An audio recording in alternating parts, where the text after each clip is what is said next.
Pure nostalgia. 1,000 years ago, superstition and the sword ruled. It was a time of darkness. It was a world of fear. It was the age of gargoyles.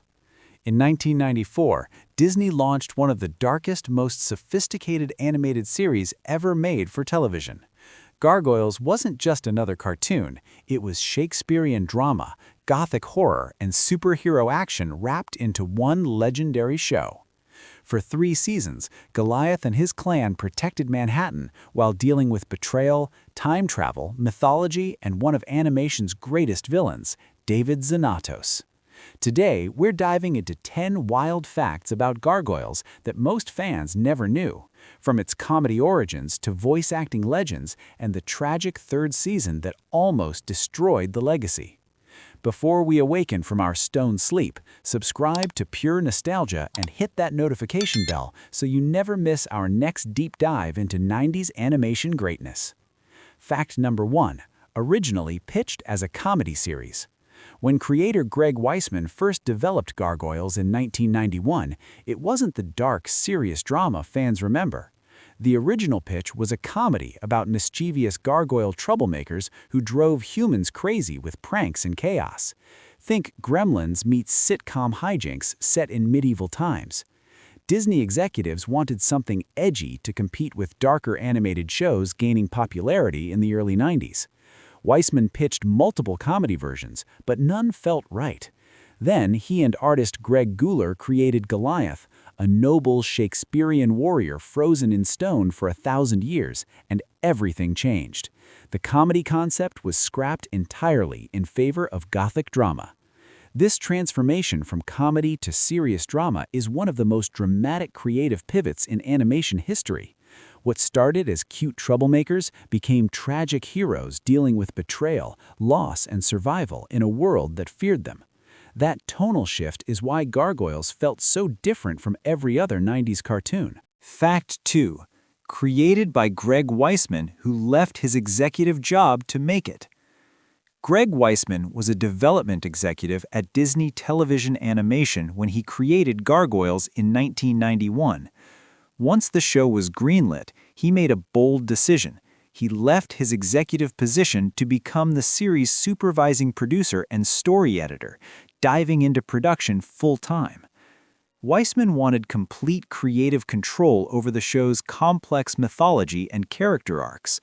He worked closely with producer Frank Poore to build a serialized story structure rare for 90s cartoons.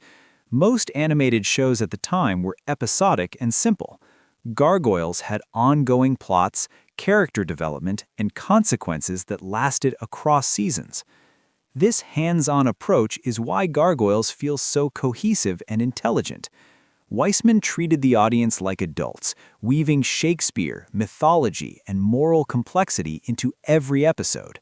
His commitment to quality storytelling made Gargoyles a cult classic that still has passionate fans decades later. Fact 3. The entire first season was animated in Japan. The first 13 episodes of Gargoyles, including the legendary 5-part pilot Awakening, were pre-produced and animated entirely in Japan by Walt Disney Animation Japan. This gave the show a visual quality far beyond typical American TV animation. Japanese animators brought fluid action sequences, detailed backgrounds, and cinematic camera work that made Gargoyles look expensive and theatrical. The transformation scenes where gargoyles break out of stone at sunset are beautifully animated, with realistic lighting and dramatic staging. Season 2 expanded to 52 episodes and brought much of the pre-production back to the United States, adding directors like Bob Klein and Dennis Woodyard. The crew grew massively, but the Japanese animation influence remained visible in the show's cinematic style throughout its run. Fact 4. Keith David's Goliath voice was Shakespearean perfection. Goliath is voiced by Keith David, the legendary actor known for The Thing, They Live, and countless film roles. David brought Shakespearean gravitas and emotional depth to Goliath, making him sound like a warrior king from classical theater rather than a typical cartoon hero. Greg Weisman specifically wanted Goliath to speak in elevated, formal language, almost Shakespearean, to reflect his medieval origins and noble character. David delivered every line with weight and emotion, turning Goliath into one of the most complex and beloved animated protagonists ever created. David's performance elevated the entire show. Scenes where Goliath confronts betrayal, loss, or moral dilemmas hit harder because his voice carries genuine pain and dignity. Fans still cite Keith David's Goliath as one of the greatest voice acting performances in animation history. Fact 5. David Xanatos is one of the greatest cartoon villains ever. David Xanatos, voiced by Jonathan Frakes, Star Trek: The Next Generation, isn't your typical cartoon villain. He doesn't scream, rant, or monologue about world domination. He's a billionaire genius who manipulates everyone like chess pieces, always staying 10 steps ahead. What makes Xanatos terrifying is that he almost never loses. Even when his plans fail, he has backup schemes that benefit him anyway. Fans call this Xanatos gambits, strategies where every outcome serves his goals. He's calm, charming, and utterly ruthless, making him more dangerous than any ranting villain. Xanatos redefined cartoon villainy. He proved that intelligent, composed antagonists could be more compelling than loud, obvious bad guys. His influence can be seen in later animated villains, who rely on manipulation rather than brute force. He's the template for the chessmaster villain archetype. Fact 6. Fox was supposed to be a minor, recurring character. Fox, the martial artist and mercenary who eventually becomes Xanatos' wife, was originally written as a minor, recurring villain, just a loyal minion who admired Xanatos from afar. But then, voice actress Laura San Giacomo recorded her first line, "He's the most brilliant man on the planet."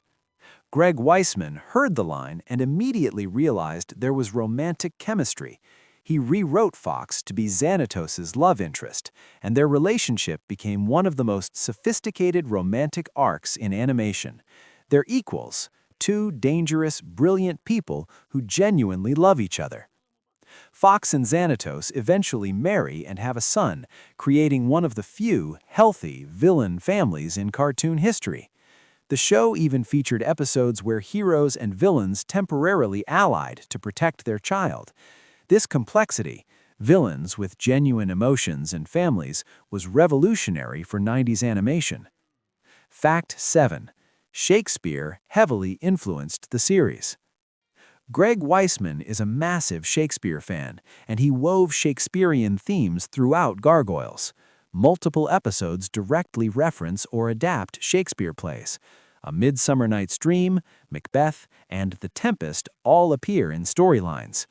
Macbeth himself is a major recurring character, the actual historical, mythological Macbeth from the 11th century, immortal and hunting gargoyles. The character Demona parallels Lady Macbeth in her tragic descent into madness and hatred. Even the dialogue often echoes Shakespearean language patterns. This Shakespearean influence elevated Gargoyles beyond typical kids' TV. Themes of betrayal, revenge, redemption, and tragic flaws run through the entire series. Characters aren't simply good or evil. They're complex, flawed beings making choices that shape their fates, just like Shakespeare's protagonists. Fact 8. The caped wings idea came from an executive. One of Gargoyles' most iconic visual elements, the way gargoyles wrap their wings around themselves like capes, wasn't Greg Weisman's idea. It came from his boss, Gary Crisell, during development. Weisman initially resisted, thinking it felt too Batman-like. But Weisman eventually became a true convert. The production team sent detailed instructions to Japanese animators about when to cape the wings for dramatic effect. They could be unfurled for action, wrapped for brooding, or partially draped for various emotional states. It became a powerful storytelling tool. The caped wings became one of the show's signature visual trademarks. Goliath, standing on a building edge with wings wrapped around him like a cloak, is one of the most iconic images in 90s animation. What seemed like a gimmick became essential character design. Fact 9. Season 3, The Goliath Chronicles, is considered non-canon. After Season 2's 52-episode run, Disney renewed Gargoyles for a third season, but made drastic changes. Greg Weisman left the show, production moved to a different studio, Nelvana, and the writing quality collapsed. The result was 13 episodes known as The Goliath Chronicles. Fans and Weisman himself consider Season 3 largely non-canon. The episodes contradict established lore, simplify characters, and abandon the complex storytelling that made the show special. Goliath becomes a generic hero, villains become cartoonish, and the Shakespearean depth vanishes. The only Season 3 episode Weisman validates is The Journey, which he wrote. The rest are ignored by dedicated fans, who treat Season 2's finale as the true ending. It's a tragic cautionary tale about what happens when corporate interference destroys creative vision. Fact 10. It has one of the most devoted fan bases in animation. Despite ending in 1997, Gargoyles has maintained an incredibly active and passionate fan community for almost 30 years. Fans organize conventions, gatherings of the Gargoyles, create detailed wikis, and continue producing fan art, fiction, and analysis.